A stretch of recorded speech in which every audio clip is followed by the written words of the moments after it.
কক্সবাজারের চকরিয়ায় প্যারাবনে কিশোরীকে দলবদ্ধ ধর্ষণের ঘটনায় পুলিশ ৩ জনকে আটক করেছে। গতকাল সোমবার রাতে উপজেলার বদরখালী ইউনিয়নের নিজ বাড়ি থেকে তাদেরকে আটক করা হয়। ধর্ষণের শিকার ১৫ বছর বয়সী কিশোরীকে কক্সবাজার মেডিকেল কলেজ হাসপাতালের অন স্টাফ ক্রাইসিস সেন্টারে ভর্তি করা হয়েছে। স্বজনরা জানান, শারীরিক অবস্থা উন্নতি হলেও এখনও আতঙ্ক কাটে উঠতে পারেনি কিশোরী।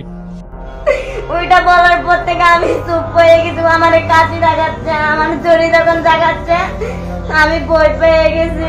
বলতে ফোন এরকম বলছে, ফোন নিয়ে বলছে। আবার যখন ব্যাক করতেছে আমি বলছি দাঁড়ান ভাইয়া নিয়ে নেন, এরকম বলে দিয়ে দিছি। দিয়ে দেওয়ার পরে এরা নিয়ে গিয়ে আমার অনেক আগে করছে ভাই ওদের মা।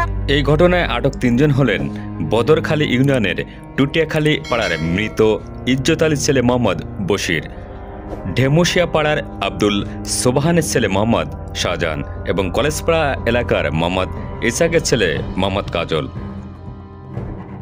চকরিয়া থানার ভারপ্রাপ্ত কর্মকর্তা মোহাম্মদ মঞ্জুর কাদের ভূঁইয়া বলেন, ধর্ষণের ঘটনায় মামলার প্রক্রিয়া চলছে। সাঁড়াশি অভিযান চালিয়ে ৩ জনকে আটক করা হয়েছে। তাদের পুলিশি হেফাজতে রেখে জিজ্ঞাসাবাদের জন্য আদালতে আবেদন করা হবে। অভিযান অব্যাহত রয়েছে। এ ঘটনার সঙ্গে যারা জড়িত তাদের প্রত্যেককে আইনের আওতায় আনা হবে।